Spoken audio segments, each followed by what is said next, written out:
What's up, guys? Tambo here with your weekly core report. With the first week of NBA in the books, our Run Pure Sports hot streak continues. Big T hit 58,000 across both sites on opening night. New member Jeff Nugent hit for 10K. Shawnee hit for 22K. And on night 2, Eden Cohen shipped for a monster $250,000. On Wednesday, Locks hit for $72,000 on Draftkings. And on that same night, I hit my biggest NBA win yet, shipping for over $100,000 on FanDuel. Glock's heat map provided me with the info I needed to build my lineup and help me ship. And it wasn't just NBA producing big winners.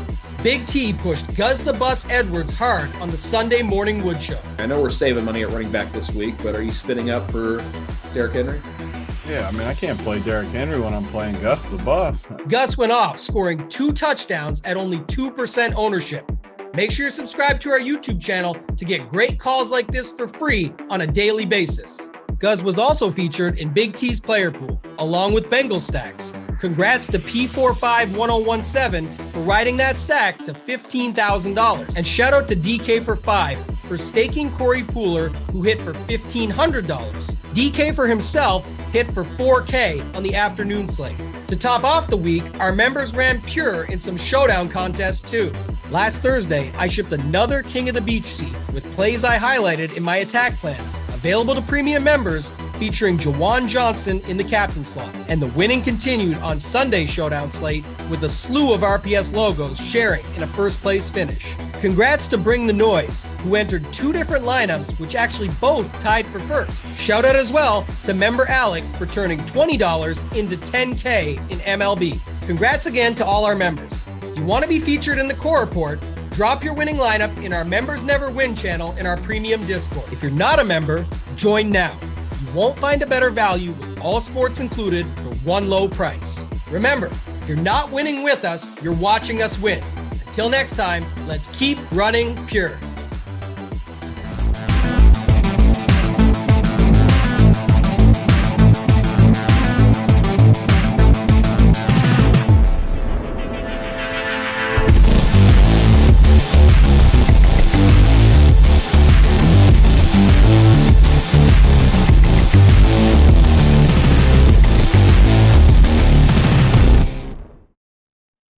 What is up? Another week of the Cash Show. I'm happy to relieve Hoop here. He's usually with friggin' Holden, Mangone, 2 total donkeys. He gets Big T today. Not that I'm not a donkey in the cash streets, because I am. But I also know who the best cash player is out there, always on the best plays. My guy Hoopster. So I had to hop on. I mean, we couldn't turn it into a daily assist for the week-long version. No. Hoop, what's up, my man? Brings me back to the days. Like, memories just immediately started kicking into the Friday Print Factory. Remember when you We fired needed that our thing music. Where's Yeah. I said at the Get helmet, your CDs. actually. Get those CDs. Remember we went through the old Big T CDs when he was on the workbench with the ladies. That was like a great show. But yeah, brings me back to those days, because it was always Friday afternoon. We kind of sat down and did that show. It was a great hit. But now obviously we got a lot of different things going on. Cash show here, yeah, without the normal guys. No Holden. I know you and Holden worked out a deal on the side, and then Mangone. Not sure what's going on with Mangone. Maybe he's working on his golf game or a basketball game. You never know. But yeah, we're here to get the cash winners, and honestly, pretty straightforward week from a cash perspective. Not too much news that we're waiting on either that's going to impact where we go. Yeah, I mean, if Mangone is doing anything right now besides sleeping, he better be on that golf course, because, man, his golf game, that was not a cash play. How we talk about cash plays on this show. Him on the golf course was definitely not a cash play. He might have been in that Millie Maker play where you got to, have a cheap guy like Ellinger as we get into quarterback here, where you need a cheapie to kind of – that's disrespectful to Ellinger, actually. But – yeah, another week, and I guess we can just hop into it, because quarterback, as I kind of segued, I'm definitely not a professional host like Holden, but the segue right into quarterback, Mr. Sam Ellinger, 4K. We haven't had a 4K quarterback all year, at least that I've seen. Maybe there was a total bum spot or something, but what do we do at quarterback with the 4K spot out there? Yeah, so I mean, immediately that stands out. And if you go to any projection site, he's going to be up there. I mean, he's going to be ranked very high because we haven't seen the 4K guy. And I mean, I don't know much about him. And obviously, you're in the college football streets, and you said that this guy's a runner. That immediately puts him on the radar for cash games. I mean, 4K runner. And I always say it with some of these running quarterbacks that are like 5, 6K. Like if they find the end zone on the ground one time, you're like free rolling the rest of the game.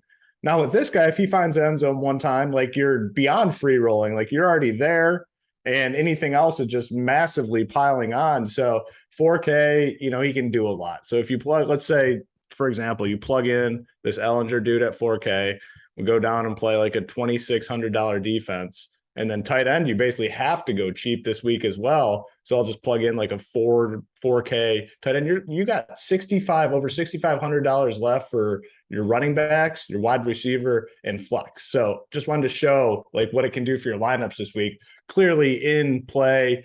For tournaments might be a little bit of a different conversation because we like the correlation. We like pairing our quarterbacks with wide receivers and some run backs. This probably won't be the best game, and we'll obviously have GPP content to cover all that. But if you don't want to go Ellinger, the other options are solid this week. I mean, we have some 6K guys in play. Tua at 6'2" in Detroit against their shitty defense in a dome. I think that's a fine option. And then you can always play Jalen Hurts. There's no Josh Allen on the slate. Jalen Hurts checks in at 8.3K in a matchup at home against Pittsburgh. Obviously, they're massive favorites here. So, how much are they going to push Hurts? Who knows? So you kind of have three different price points of guys to consider. But in cash games, I think it's going to be very hard to get away from Ellinger at 4K. It's one of those plays, we talk about it in NBA all the time. We talk about it in other sports where these punts, it's not necessarily what they do, but what they do for the rest of your lineup. Putting in a 4K quarterback, it makes a lot of things work. You're going to be able to get some super high upside guys. So I think he's a really good cash play. Again, if you don't feel comfortable with that, you have other options though too. Tua at 6'2", and then Jalen Hurts at 8'3". So it's pretty clear what to do at the quarterback position this week. Yeah, obviously I'm no cash expert. I don't even play cash. Just watch these guys talk about it and stuff. But just for me, looking at it, just straight numbers, because cash, obviously we're not looking for ceiling. We're just trying to get as high of a floor as we can. I mean, it seems I don't see how you could even play Hurts 8,300, double the price. Yeah. I just don't like if you're going to give me double the number, because that's all that matters in cash, right? Like how much can I get per dollar? Yeah. Like at 4K when he's 83, like if you're going to give me half price, like if Ellinger gets 15, Hurts needs 30. Yeah. I'm going to take my chances with Mr. Ellinger and try to go up at other spots. And he's favored in the game. Like sometimes when we get these 4K guys, like I remember Denver, I think last year had a 4K spot with a total scrub. It was like a receiver, different spots. Usually it's like a terrible spot where it's just a guy thrown to the wolves or something. This guy was a pretty good quarterback in college. He can't throw good, don't get me wrong, but he was good in college. He can run. He's 4K and they're favored in the game. Yeah, it's not a high total, but like Hoop said, I mean, if the dude rushes one in, which it's very likely he does, but this isn't a bet show, but look for that rushing prop, because if Hurts is 50, this one's going to be less. We may get like a really good number when they post it. Like, I could see them posting like 20 or something. And if it's that low, just bury it in there. But Tua, though, back to your Millie spot where you shipped a Millie a few weeks ago. Detroit in that dome, they kind of let us down a few weeks since then. But Miami, I think Miami's one of the funnest teams in all of football to take advantage of, because their offense. Two receivers who are both studs. One running back who is a stud, unless you consider Edmonds in there too, but he's not bad anyways. Tua's going to crush this week. So just for me, not that anyone cares about my cash takes, it looks like one of those two for me. I guess I mean, what do you think of Fields? Fields isn't in play at all after that good game? I still just don't think he's very good. I mean, it was solid. He looked good last week, but I wouldn't be surprised if he just Dallas came D is crash. nasty too. Yeah, yeah. I mean, he is going to show up on projections as a solid play, but man, I'll just save the money and go to Ellinger. And just to touch on the projections real quick, I looked around at a few different spots. Everyone basically has Ellinger at like 16 fantasy points, a little above 16. That is, if you use the little multiplier that a lot of people like to do, that's essentially 4x, which is huge, absolutely huge. They have Tua. Tua is around 20. Jalen Hurts is between like 23 and 25. So when you look at it like that, Ellinger is the play this week. I just thought I just pulled it up over at Unabated, kind of where we've talked about shopping these lines and stuff. Yeah, I mean, like you got Mariota 33.5 rushing. Who else was I looking at? Fields 47.5 and Hurts 49.5. So I'm really eager to see what they post this number for Ellinger because man, if it's less than Mariota, I mean, you got the 3 runners and his is 33.5. If we saw, I might go like very big on this bet because he's definitely going to run. And I don't know, looks good. Let's Has move anywhere on to posted it? What's that? Has anywhere posted it yet? I don't see it anywhere. At least Yeah, posted on this thing that has a ton. I have a ton of different books on my unabated yeah. dashboard. They I don't probably don't see know it what to yet, do. but it's going to be interesting. I'm sure they'll post it sometime soon. So we got to Yeah, get it early, though, because I have a feeling a lot of the sharp people might get in there and bury it and move that number pretty quick. I think it yeah, should be, I don't know what a true number should be since we haven't seen him at this level, but I think you could start with Mariota. I mean, 33.5. If it's less than that, it looks like a pretty good price to me. I know yeah, he's and a touchdown. Like, bet him to score a touchdown. I bet we get a decent price at that. So I don't yeah. know. I like those. Quarterback looks pretty easy, though. Let's scoot it over to running back. What do you see over at the running back position with Zeke out? Your boy Zeke.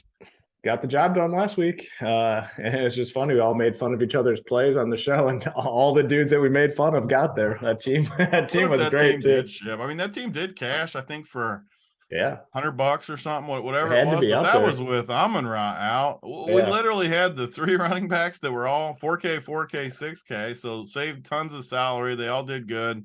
Then we had the nut pairing of yeah, Burrow to Chase.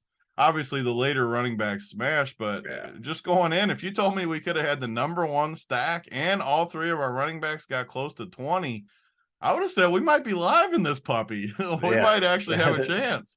That would have been great. I wonder how many people played it. I mean, we had a lot of people watching that show. It would have been I think interesting so. to see who played like that combo. But yeah, that was close. But yeah, those late running backs absolutely smashed, which probably took our squad out of play. Running back very clear this week. I'm assuming Zeke is going to be out. He hasn't practiced all week. If he's out, Tony Pollard is just a stone cold lock at 6.1K on DK. The FanDuel price, I haven't looked at that yet, but I'm assuming that is probably the solid price tag over there. I mean, it's a matchup where they're at home against the Bears, favored by like 10. Like you just have to play this guy. Yeah, Pollard is 6'3" on FanDuel, even a better play over on FanDuel. Like you just have to jam this guy in cash games, tournaments, obviously as well. So I'm assuming we get the news today that Zeke is not going to play. Pollard, you just put him in there. He's like a free square this week.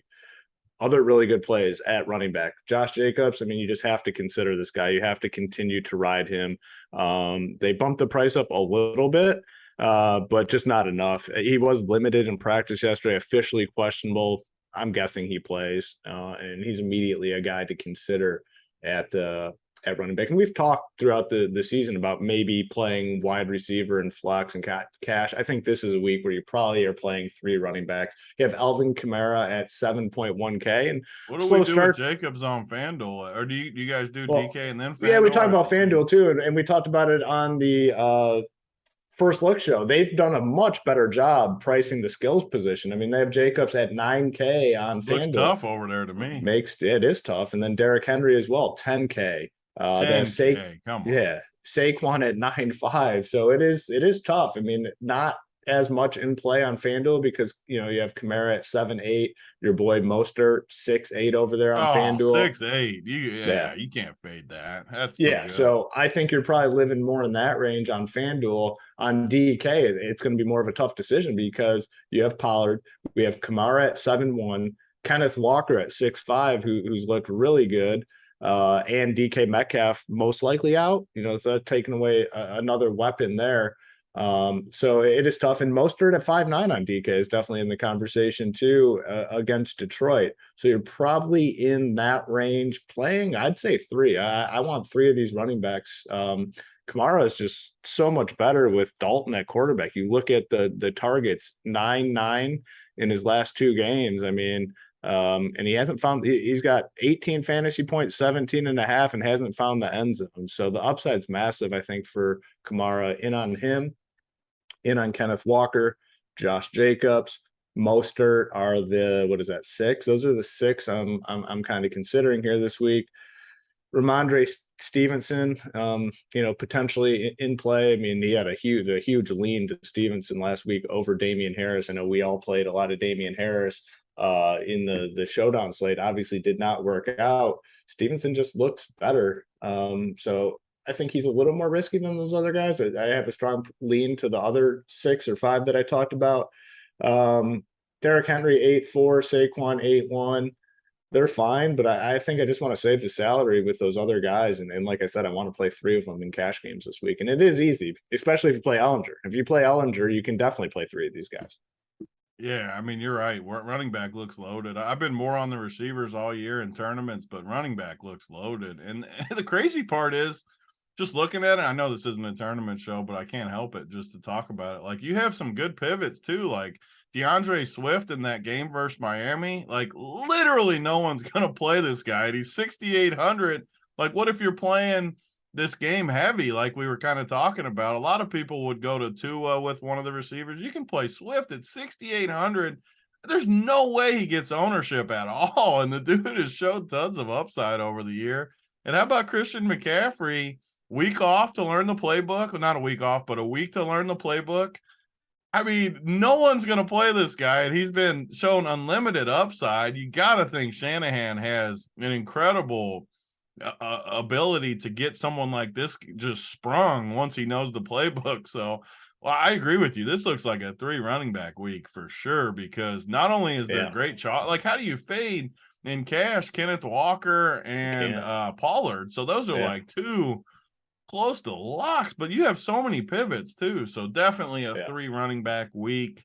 And I mean, like Derrick Henry, you could always go to him. But the nice thing in tournaments, though, I mean, yes, all these guys are going to have ownership, but the fact, as soon as they rule out Zeke, Tony Pollard is going to the top of the list for everybody. He'll be the highest owned. And don't get me wrong, it is not a guy that I have any interest in fading in tournaments, like no format, but that immediately makes those other guys a little less owned. I mean, it's naturally going to make Kamara, Kenneth Walker, Josh Jacobs all lower owned than they typically would be. So it's, one thing to obviously consider for tournaments.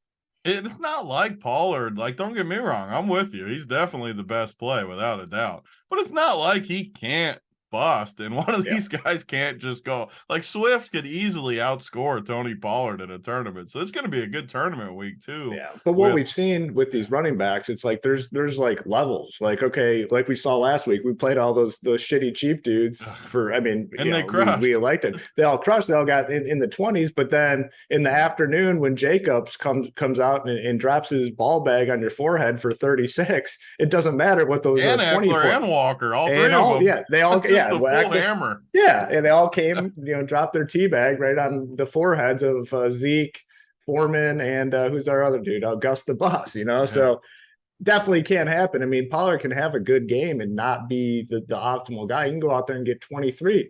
These running backs have been getting 35, 36, 37 fantasy points. So just something to consider in tournaments. Yeah, I mean, just a loaded freaking week. And if it was last week where I liked a few of those 4K, they wouldn't even be in play this week, just because, I mean, there's going to be 3 of these guys or more are going to go off. So I don't really see a way around that. But let's pop over to the wide receiver position. Looks a little tougher this week, although we do got some of the big dogs back. And the big dogs are going to be low on this week because of the running backs we just talked about. So what do we do at the receiver position? Yeah, I put up the playbook this morning, and that's exactly what I said. At the wide receiver position, you got Cooper Kupp at the top. You have Justin Jefferson. There's just no way those guys get ownership. I mean, there's no way. They'll get, don't get me wrong, they'll get some, but there's no way they get to like that 20% number. So for tournaments, I think, there's definitely something to look at there. In terms of cash games, the guy that's kind of popping in projections that everyone's going to play is Tyreek Hill. You talked about Tua and how much you like him. You kind of love what Miami's doing, where they're just like, hey, we have these studs. We're just going to absolutely feed them the ball. Like, you're getting the ball in the hands of your best players. A lot of teams, for some reason, are too dumb to realize that's the best route. Miami, they've realized that. I mean, Tyreek, a lot of people thought Tyreek would take a big step back playing, not playing with Mahomes this year. Has not been the case. We will have money to spend up at the position. Tyreek Hill is a little bit cheaper than those aforementioned guys in Jefferson and Kupp. Probably the spend up here at this position now. We have this news on DK Metcalf. I'm assuming Metcalf sits. I mean, he hasn't practiced at all this week. That makes Tyler Lockett a really good play at 6.5K. DJ Moore is a guy that looked really good last week in a tough matchup. He's still only 5.3K. They have no one else to throw the ball to. So he is a good savings option. He's got to almost be a lock with your build, with your type of build, Yeah. 3 running backs. Because it's cash too. Like, it doesn't necessarily matter his ceiling. Correct. Yeah. So love him. If you want some other options, guys to consider, CD Lamb is still 7K. I mean, what I saw at Dak last week, Dak looked terrible. Gets bailed out by the defense. The defense is good, gets the 2 defensive touchdowns, I believe. He looked awful. So not as excited about CD Lamb. Just hard, and we don't have value. And if we're playing the cheap quarterback, we don't necessarily need to come down. I just feel really good about like Tyler Lockett, DJ Moore, Amon-Ra St. Brown. I think we can put back in the conversation. Don't even say that name on this show. He's good. Yeah, my feelings are hurt still. For sure. I mean, and mine are too, because I played a ton of them, and I upped my exposure after we did the Morning Wood show too, just to add a little salt to the wounds. But man, he's been super steady when he's healthy. They claim he's healthy. He's a guy to throw in the conversation. I'd probably prefer him over CeeDee Lamb, but like, it's just hard not to play like Lockett and DJ Moore, and then even potentially Tyreek Hill. I mean, when you start going through and building things out, the cash team kind of starts to build itself. Essentially, it's going to be a very tough week in cash games to get different. You're going to see a lot of trains. I mean, there's no doubt about it. People hate to see the trains in contests, and they come out, well, these guys are colluding and these guys are building teams together. No, there's just a very direct, clear path. We have these very clear plays at running back. We have a tight end position, which we'll get to next, where you just have to play a cheap guy. There's no spend ups at the position. So you're going to be able to save money there. People are always looking to save money at defense. So I just think it's really clear plays at this position as well. Like DJ Moore is a great value. Tyler Lockett is a great value.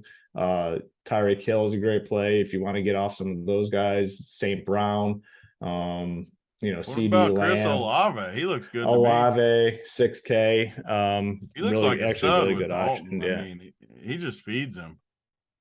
Yeah, He's not in cash 14 consideration. target. Yeah, he is. Yeah. I guess I kind of overlooked 6K. I think is fine option for him. Even Waddle at 6'7". You can. I was just thinking Waddle. Like, it's crazy because I get why Tyreek is projected that way, because he's just been more upside. Yeah. But just as far as cash, like if you needed 1,800, I don't think it's terrible just to go down from Tyreek to him if it got you something.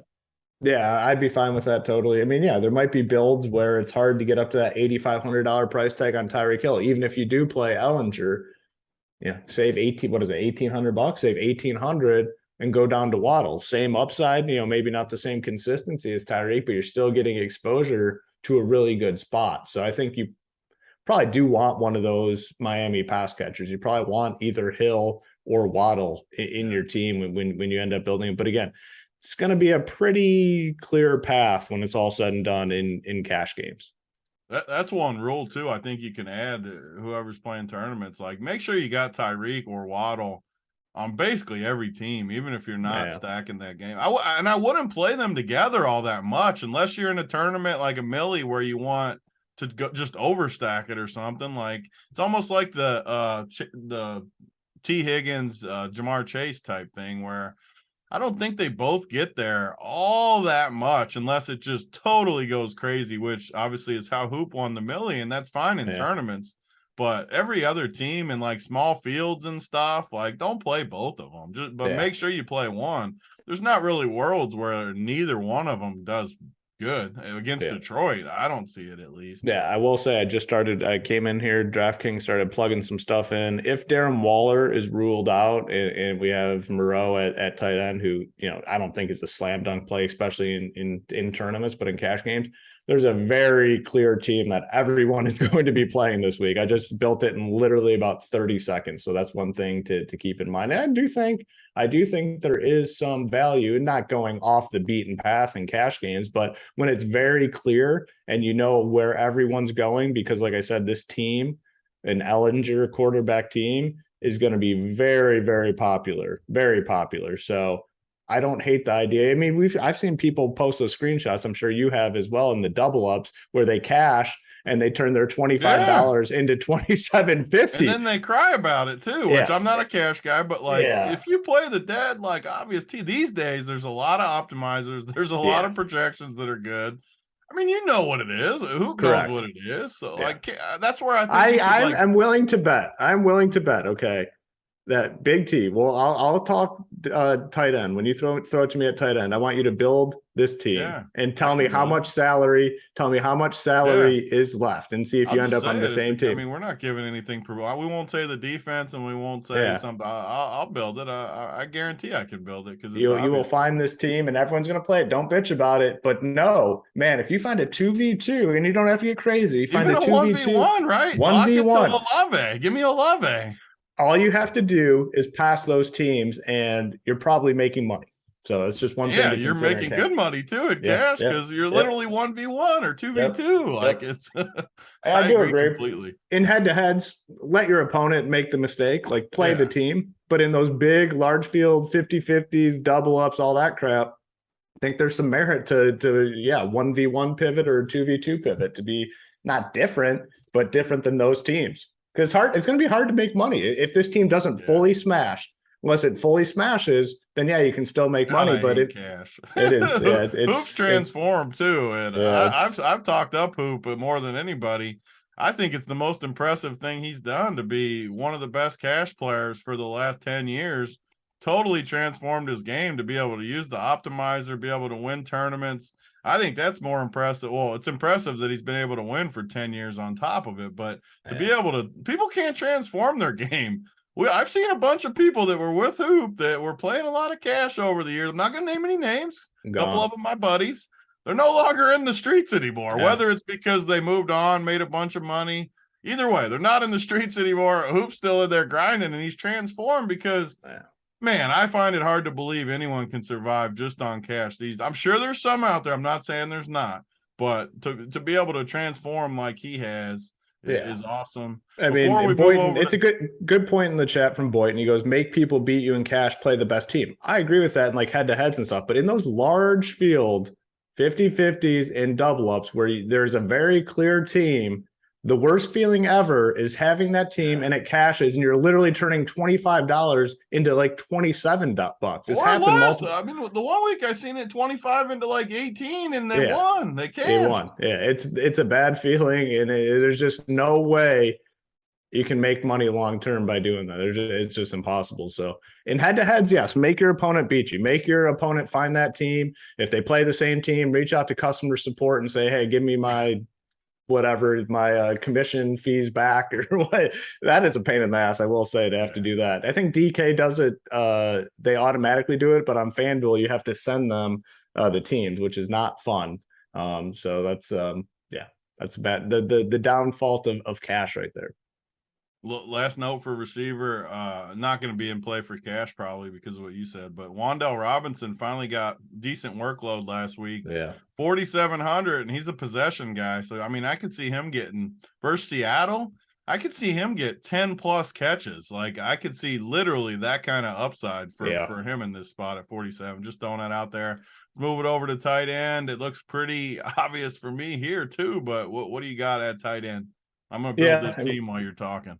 Yeah, build the team while I talk at tight end. I mean, tight end, you have to pay down. Like I said, we don't even have options to spend up for. No Mark Andrews on the slate, no Travis Kelce on the slate, the most expensive guy at the position. is Kittle.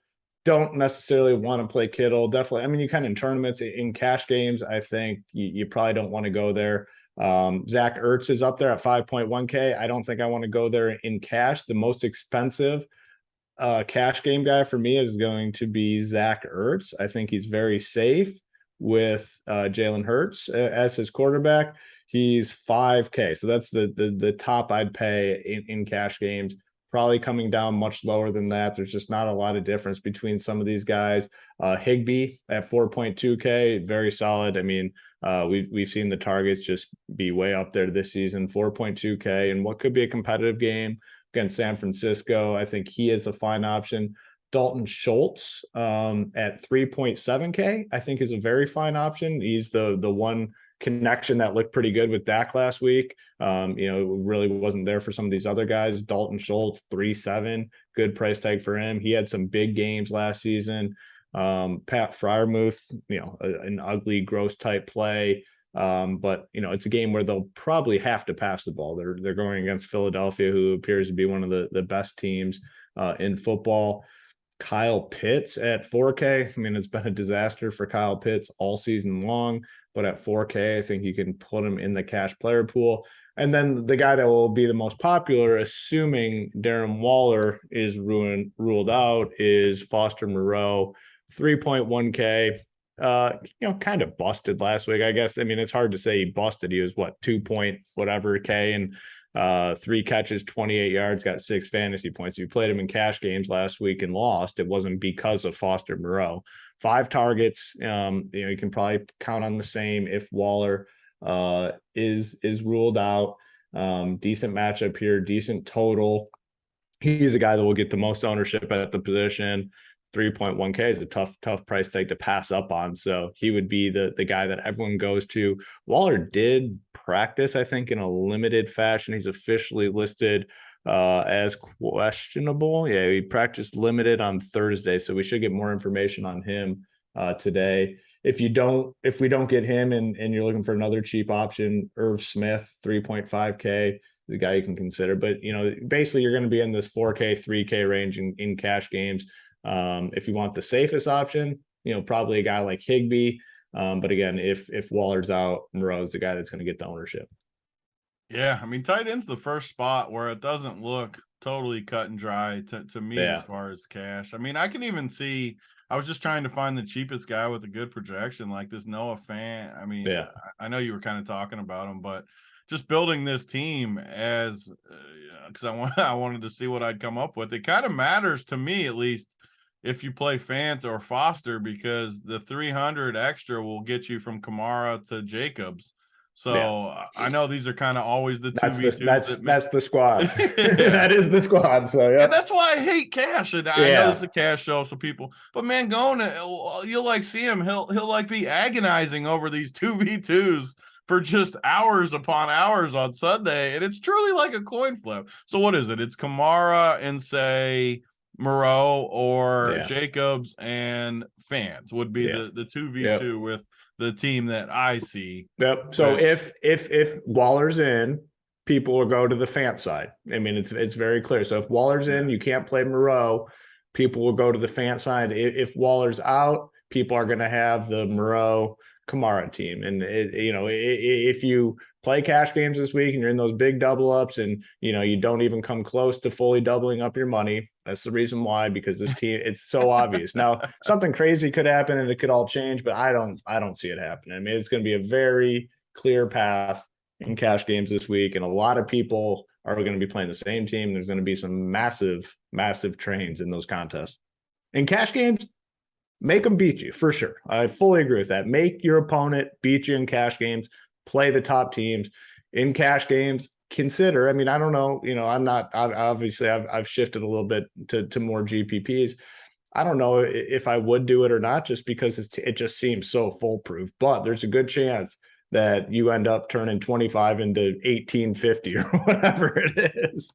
Yeah, I mean, definitely. Just from looking at it, I mean, running back.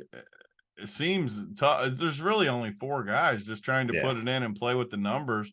Quarterback seems like a lock. Receiver seems virtually like, I mean, Tyreek Hill and DJ Moore seem like locks to me just in cash. But I think you could. The pivot I would make, not that anyone cares what I say in cash, but I think I'd pivot Olave from Lockett to be different. And that could get me up to Jacobs still if I wanted, just to have that kind of middle ground in the 2v2. And I just think Olave is a better play, even in cash, than Lockett without DK, because I always worry when there's only one. A lot of people like the volume of having one, but I kind of like DK in there just to take some of that pressure off the other side of the field. Not that Lockett, I'm not saying Lockett's not a good play because he is in that spot. I'm just saying as a pivot, I kind of like Olave. Yeah. Do we talk about D's on this show or what do we do? Yeah, I mean, not really. Really I guess in cash you're probably going, cheapish, probably 25. Can you play the 26. D against your quarterback in cash? Because it's got to be the chalkiest. Yeah, spot, that is right? funny how it matches up. Yeah, because the best cheap defense is the Commanders, and we got Ellinger as probably the guy to play in cash games. Totally fine doing that in cash games. I mean,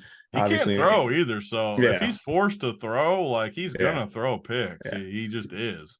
Yeah, and people might not want to do that, so maybe that team loses a little bit of popularity, but still, I mean, I'm totally fine doing that. On FanDuel, it is a little different in terms of like said, I think you got the sideburns. You got me dying. Oh, I got the haircut. I thought about my boy. Erac when I was getting my hair trimmed up yesterday. I was like, man, these sideburns are going. It's funny again because I don't even have sideburns. But Erac, I mean, you were my boy. You were my boy up until that point. I mean, you came in. There's one thing I like when people make fun of Big T. My favorite thing people make fun of Big T about is his clothes. Okay, when they make fun of how he dresses, he came in there and just hit him with it. Then he comes and makes fun of Hoop for his fucking sideburns. Man, that was painful. But I was thinking about you when I got my hair cut up yesterday. So love it. On FanDuel, a little bit different though. The team's not as obvious for a couple reasons. Tyler Lockett, 7.6K. So I don't think he'll be as popular over there. DJ Moore will be popular. Tyreek Hill will be popular. And then how much is Ellinger on there? Is he the min too? 6,000. Yeah. So again, I don't think he's 6,000. But I mean, Tua is 7.7. Geno is 7K. So there's not as much of a difference between him and the other guys. Still think he's a great player. He's got that rushing though. Yeah. I still think he's got to be the best play as far as maybe people don't go to him because cash people like to hedge too, so they won't play him on both just to hedge it a little bit. 6K has to still give you a lot of flexibility. For sure. Yeah, definitely. The tight end stuff's not as clear. There's a bunch of guys in the 5K range. The running backs, like we talked about, they are more expensive in general. So Mostert I think has to be good on FanDuel. 6'8". Right? Yeah, I mean, that's tough to pass up in cash gains. I mean, we love Josh Jacobs. He is $2,200 cheaper than Josh Jacobs. That's substantial. That's a big difference. So there will be more different lineups on FanDuel. DK, it's a clear path. I was trying to plug them in on the old FanDuel to see what it looks. FanDuel always feels easier just as far as building because for whatever reason, you just feel like you can get more on there. So you could get to the end of your team, love your team, and just have enough to go from Ellinger to Tua or something where you just don't need to go that cheap with how – because, I mean, defenses, there's always like a 3K D, right, or close to it? Yeah, you got the Colts are 39, the Commanders are 34, you even have the Falcons 38. We have cheap Ds for sure over on FanDuel. And like last week, there was Fant and Moreau are both. Yeah, you got tons of salary over on FanDuel. Yep. Cool. Is that it? Did I uphold the Holden and Mangone's duties? Yeah, the other crew, they might be fired, man. Might be a Big T a Hoop Friday morning show here from moving forward. Like I said, like that old time slot you talked about where we did the Print Factory, brought guests on. I gave Helmet the you didn't know. I wonder if he played it before this. He probably didn't because I didn't remind him, but he did play it the 1 week, the you didn't know part. So maybe we bring that back. What's that?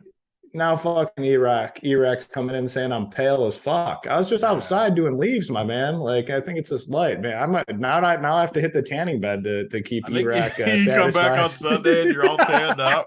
Erac's gonna be living in our head if we I come in with new clothes on Sunday. You come in with suit and tie. I got the Bobby Gomes orange face going. All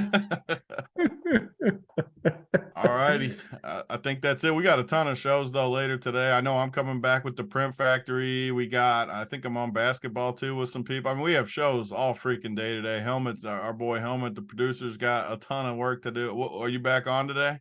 Actually going to the Pistons game tonight, so I'll be Pistons game. They've been struggling. Whew. Yeah, I'm gonna root in a victory for them tonight. So yeah. Love it, but we'll be back all day. Hang out, check out all the shows. I think the next one's at 1 or whatever. They're all day long though. Thanks for tuning in though. Let's win it. Cash this week. Let's ship some tournaments. See you guys next time.